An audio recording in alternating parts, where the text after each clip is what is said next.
À Venise, et ici encore plus qu'ailleurs, le Belem appartient à la carte postale. À 2 pas de la place Saint-Marc, le Belem s'est amarré pour une dizaine de jours en face de l'île San Giorgio. Un retour aux sources après 35 ans d'absence qui vient satisfaire l'impatience de nombreux Vénitiens, en particulier des marins ayant navigué à bord du Trois-Mâts entre les années 50 et 70. Le voilier rebaptisé Giorgio Cini embarquait de jeunes mousses italiens.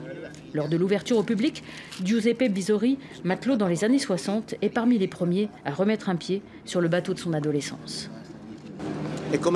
C'est comme un premier amour, on ne l'oublie jamais. Et la mer, ça a été mon premier amour. Je me rappelle du premier voyage, du premier jour où nous sommes partis à la voile. Pour moi, alors étudiant, encore gamin, ça a été une grande émotion. C'était tout nouveau, tout nouveau. Le hasard d'une rencontre avec un officier de l'époque et de nombreux souvenirs reviennent en tête. Des escales, le nom du capitaine, et ne demandant qu'à éclaircir leur mémoire, on sort de la poche ou d'un album photo les témoignages de différentes navigations. Avant tout, on essayait de leur enseigner un peu de marine, de navigation.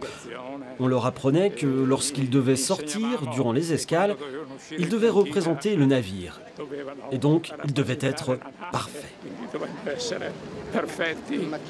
Le temps d'une navigation de quelques jours, d'autres marinaretti ont retrouvé leur Giorgietta, le nom que les jeunes mousses avaient donné aux Trois-Mâts. Une affection sans borne pour beaucoup, la marque du temps qui passe, et l'occasion de voir que l'histoire du navire se poursuit avec l'équipage d'aujourd'hui. Le capitaine actuel du Belem reçoit régulièrement des témoignages des différentes vies du navire.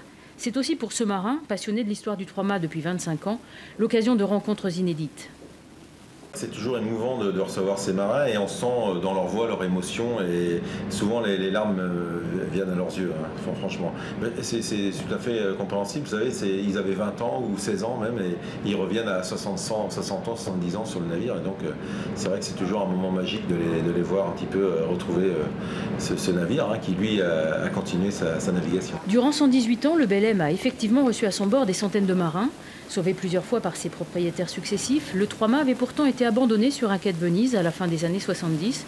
Repéré par un passionné de vieux gréement, il fera route vers Brest en septembre 1979, poursuivant ainsi sa mission de navire-école initiée à Venise.